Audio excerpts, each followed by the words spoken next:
Supercar.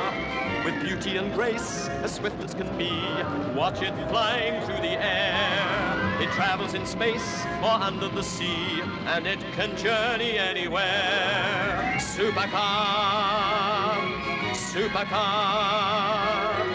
It travels on land or roams the skies, through the heavens' stormy rage. It's Mercury manned and everyone cries, it's the marvel of the age. Supercar, supercar, supercar!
Engine always warms up slowly when there's humidity in the atmosphere. Yeah, but it's so seldom damp out here, it's not worth air conditioning the place. Anyway, it's running smoothly now.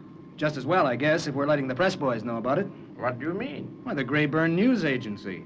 You've contacted them, haven't you? I don't understand, Mike. I've said nothing to anyone. Well, that's mighty strange. Why should I talk to these Grayburn people? Supercar is top secret. Well, when I was in town ordering supplies, some guy came up and started asking questions. He knew who I was and about you and Supercar, too. So I reckoned you must have told the press. I tell you no. Who was this man? Well, like I said, he was from the Grayburn News Agency. So you see, friend Zarin, all is so simple. A counterfeit news agency card, a short interview, and I am on the track of what I want. Good, Master Spy, good. It was a clever trick. But naturally it was clever. You expect Master Spy to play the fool? Do you? No, no. You, Master Spy. Never. Very well. But you, did you do your part? The man Mercury, did you follow him? I followed him. Excellent. Then show me, where is this desert laboratory? Here, Master Spy. So, a place of extreme isolation. That is to our advantage. They will not expect visitors. Least of all will they be prepared for Master Spy. I'll tell you what, let's forget this guy. For the moment, anyway. The next move's up to him in any case. All right, Mike. As you say, there is nothing for us to do at the moment. What do you want to look at, Jimmy? Well, Dr. Beaker was doing something earlier this morning, but he was too busy to show me. Yeah, he usually is. And Mitch was with him, too. Come to think of it, I haven't seen Mitch all morning.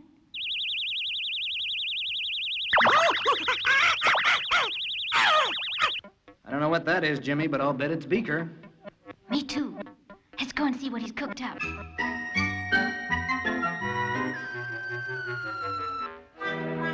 Satisfactory. Most satisfactory. Well, what is it, Dr. Beaker? I think it'd be rather too difficult to explain to the non-scientist. Roughly speaking, however, the hub of the matter is in this small black box. Well, it's hardly out of the design stage, of course. Well, what is it, Doctor? A secret weapon or a device for scaring sharks? I expect you to be serious. It's taken me a good deal of time to develop.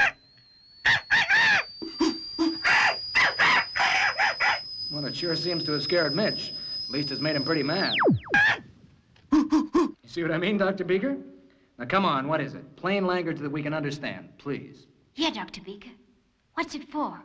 Well, it's really all quite simple once you understand it. The cathode ray tube here draws a signal from the box here and registers an impulse when it does so. At the same time, audible warning is given from the speaker up there. There, you see?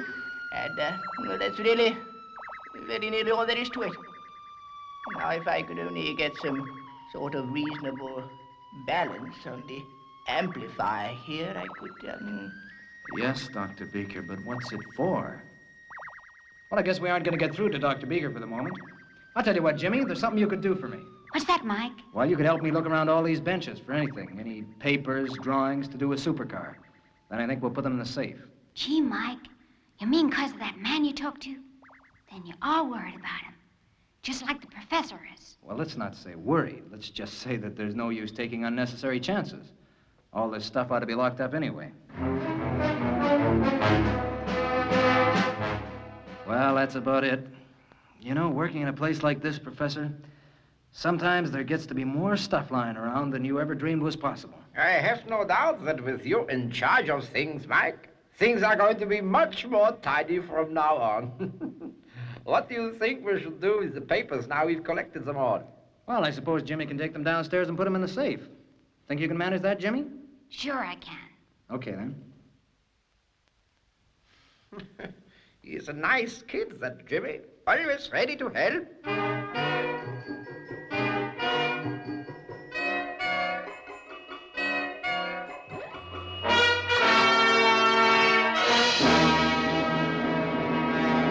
Good day, Professor. Mr. Mercury. Masterspy, what are you doing here? I have come to finish our discussion about Supercar. So it was you in disguise as the news reporter. I might have guessed. But you didn't, did you? This is a nice place you have here, Professor. And that, I think, is your supercar. That is none of your business. That's where you are wrong, Professor. It is my business. You see, I have come to take something away with me. I heard you from the gallery, Professor, and I think what I want is in that suitcase. Come back here, boy. Do as he says, Jimmy. That is right, my friends. Do just as I say.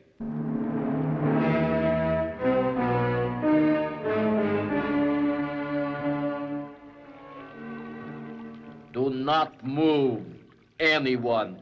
Hey, what's he doing? That crazy fool, he's got a lighter. If he messes around with that, this place will go up like a volcano. You are right, Mr. Mercury. If you do not do as I say, Supercar is going to go up in flames. I say, excuse me, is there a smell of gasoline about? Or am I imagining it? My dear sir, do you realize you are positively paddling in aviation spirit? Idiot. Of course I know. I can't say I approve of your manners. Besides, I have work to do. And for goodness sake, put that thing away. There's some sort of leak somewhere. Professor! Professor! All right, Dr. Baker, everything will be all right soon. We have Masterspy with us. Good heavens! Masterspy? At your service, Dr. Beaker. Well, I've got work to do, if you'll excuse me. Oh. And what work is that? Seem to have heard that question before. If he's any better than us at getting an explanation out of Beaker, I'll be surprised. My dear sir, it would take far too much time to explain to you now. My work is vital to the functioning of Supercar. Is that so, Mr. Beaker? What? What is that you are handling now? This is part of the flight control system. It's something quite new. Supercar cannot be expected to fly without it. Yes, if you'll excuse me, I'm doing important work on it. So, is it completed? Oh, yes, just testing it now. Of course, it will revolutionize ordinary flying, too. Really, sometimes I think Beaker is just not with us. What on earth does he think he's doing? Thank you, Dr. Beaker. Now listen, all of you. Do just as I say. I am sorry, but I have to leave you now. I shall take your case with me. Put it down. And I will trouble you for that box, Dr. Beaker. I say, I'd rather you didn't. Oh, great. We're going to let him get away with a bunch of plans and whatever it is Beaker's just dreamed up. Yes, we are. Mike, you know just as well as I do that it would only take a second to drop that light and send the whole place up. We can't risk it. Very wise, Professor. And in case you thought of following me... Get an extinguisher. There's gasoline all over the place.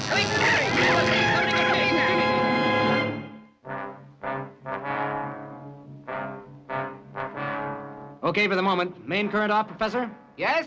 And nobody hurt, right? I'm okay, Mike. So's Mitch. You surely aren't going to let that ruffian get away. Actually, it doesn't matter much. I'd better go and ascertain that my equipment is all right. Oh, great. Fine help he is. Hands over a bonus free of charge, and now he says it doesn't matter much. Stop worrying, Mike. The important thing to find out is how much damage has been done to the equipment. Sure thing, Professor. Also, how long it'll take to fix it so we can get after that guy. There, it begins to look a bit more reasonable. How are you making out, Professor? It will work, I think, Mike. Give us a few more hours. We don't want to take any risks. A few more hours? Oh, I suppose you're right, Professor. He's already got too much of a head start on us. What do you mean, Mike? Won't we be able to find him and the plans? What are we going to do then? I don't know. I suppose we'll have to call in the police. What do you think, Professor? I suppose so. But I don't want to. I don't want to have everyone know all about Supercar. And if we call in the police, there will be reporters, real ones this time. Yeah, I guess you're right. But I don't see what else we can do. Gee, what was that? Well, say, Dr. Beaker, I thought you gave Masterspy the project you were working on. Quite so. He did, in fact, take it with him. I'm afraid I was perhaps guilty of a small deception. The apparatus in question was nothing to do with the control system. Then what is it, Dr. Beaker? Well, actually, it's a form of a direction-finding apparatus. That box he took away with him was, so to speak, the transmitter. I was designing a navigation aid for Supercar, and I thought it... You mean to say, Dr. Beaker, that that guy has taken with him some sort of radio transmitter? Yes. And you can tell what direction he's gone? Well, yes. You see, that box gives out a signal at intervals which, if conditions are right, I can... Yes, you see, I can distinctly pick up the transmitted signal. It's like a sort of portable radio beacon. Precisely. Exactly. A small radio beacon. Of course, there is a good deal of accessory equipment involved, you understand. Well, never mind, Dr. Beaker, never mind. Does it work? Work? Of course it works. All my inventions work. Okay, Doctor, okay. I didn't mean to hurt your feelings. Hey, how long does that gizmo keep transmitting for? Well, I'm not sure. Weeks, I should think. Unless he starts to tamper with it. Well, then what are we waiting for? Professor, how soon will Supercar be ready for takeoff? Well, I don't know, Mike. I don't know how good the temporary circuits we've rigged up are. We ought to test it. Well, let's get testing. Dr. Beaker, you keep that thing beamed on him. I will do my best. Fine. Then the rest of us can get to work and patch up Supercar. I think that Mr. Masterspy is in for a shock.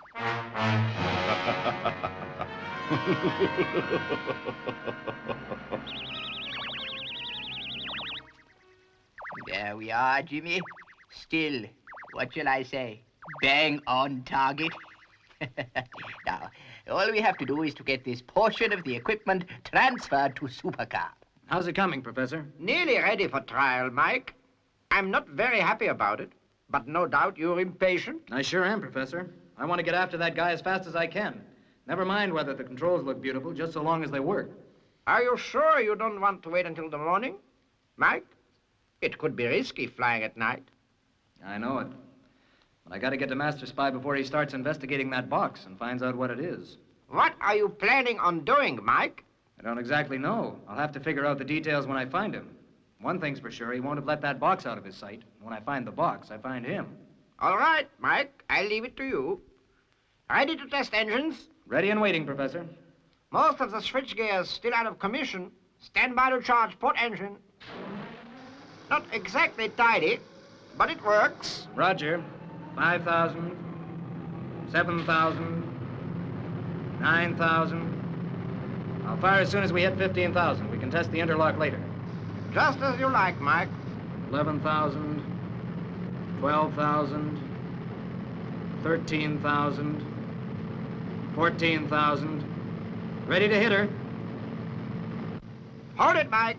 The wiring's overheating. I can't help it, Professor. I'll have to fire the starboard engine when it's charged.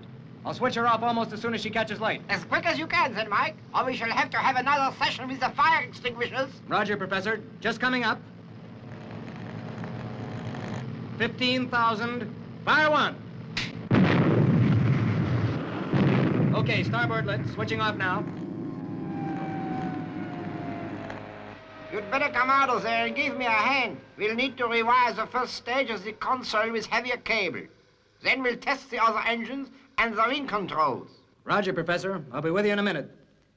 Meanwhile, Dr. Beaker can be installing his stuff. We should get off in an hour with some luck. All set then, Mike. We've about tested everything now. Pilot to console. Okay, let's make this snappy. We've been long enough as it is. Charging port. Coming up 15. 15,000 now. Interlock on then. Fire one. Starboard charging. Opening roof doors. You can climb straight out, Mike.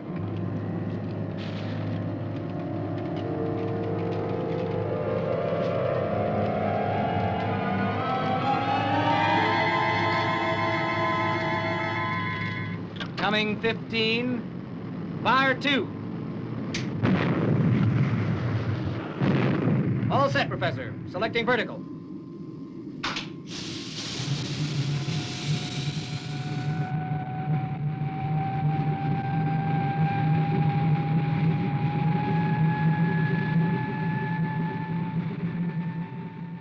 Is everything going all right, Professor? Sure, Jimmy. He's a couple of 100 feet up already. Right. Now let's try out your bug hunter, Dr. Beaker. Mike, Yes, Dr. Beaker?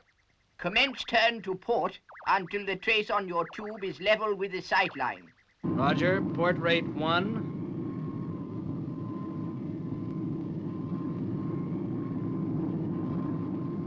On the button, Doc. Satisfactory. Most satisfactory. Gee, Dr. Beaker, is that all there is to it? Substantially, yes. As long as he keeps that line central, he's flying straight down the signal beam from the box. Wherever it is.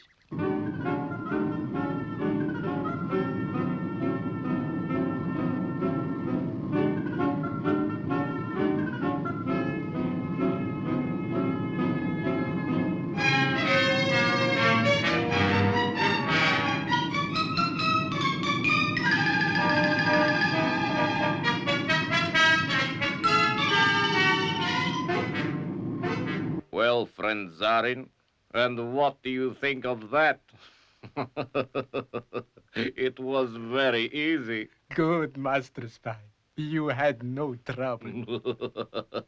No, in fact, a fool called Beaker gave me a bonus. A new control system for Supercar. Only just developed. They are fools. All of them.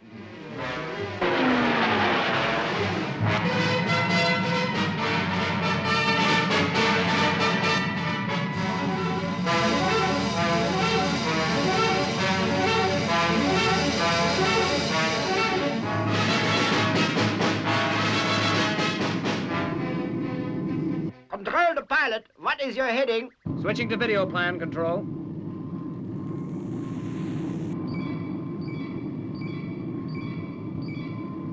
Looks like I'm still on course.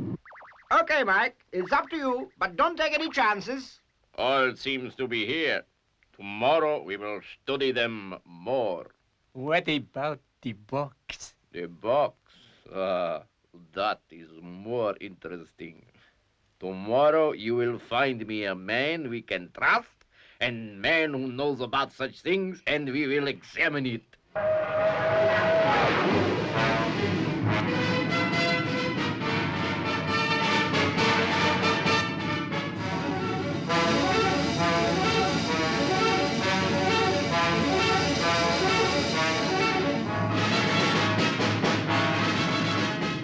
Supercar to base, still on course. Looks like I'm still headed straight for him. Hey, Doc, how do I know if I haven't overshot your transmitter gizmo? You see the trace on your screen. Yeah? When you are directly over the transmitter, that trace line will shorten until it is only a dot in the center of your screen. I get it. What about the overshoot? Yeah, the overshoot. Yes. Well? They're elementary, my dear fellow. When you are over the target, the trace line becomes a dot. As you overshoot, it will lengthen again. Roger. What are you gonna do when you find Master Spy, Mike? I don't know yet, Jimmy. I'll work that out when I get there. The line's shortening, Doc. How near does that mean I am? 5 miles, perhaps. In that case, I reckon this guy's plumb in the middle of the city. Hey, wait. Hey, I'm nearly on target. That's it. I'm cutting horizontal drive. Now stationary, altitude 1,000 feet. Switching to clear view for under survey. Seem to be over the city okay. Going down slowly to take a look. Do you reckon I can land on a roof if I have to, Professor? If you can find a flat area that's large enough, yes. Right, I'm taking her down. Altitude 700, 600, 3, 25, 200, 180. Don't expect me to come down to 0 because there's a nice tall office block there just waiting for me to sit on it. You're still over the transmitter? On the button, just like a homing pigeon. Here we go. You okay, Mike? Sure. I think I bent somebody's TV aerial, though. So, friend Zarin, that, I feel, will suffice for tonight. Shall I lock the plans away, Master Spy? That won't be necessary. I'll take those. You, what are you doing here? I just looked in to collect some left luggage. I'll take that transmitter, too, if you don't mind. This is a transmitter? Yeah, we like to keep in touch with all our friends. So, you are clever, but perhaps you are so clever you can tell why I should let you take back the plans, just like that. Sure, this is why. Pilot to Consul. I'm in room 565 Skelton Building, East 49th Street. How soon can you have the police here? No, not the police here. Take your cursed plans and the books, too. I knew you'd see it my way. There will be another time, Mr. Mercury.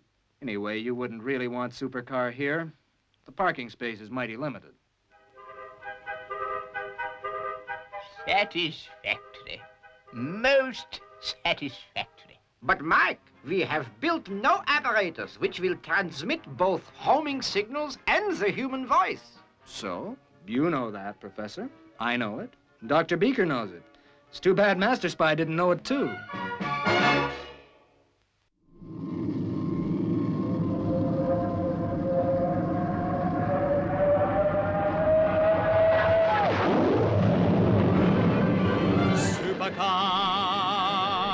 Supercar, with beauty and grace, as swift as can be. Watch it flying through the air. It travels in space or under the sea, and it can journey anywhere. Supercar, supercar. It travels on land or roams the skies, through the heavens' stormy rage. It's Mercury manned, and everyone cries, it's the marvel of the age. Supercar, supercar, supercar!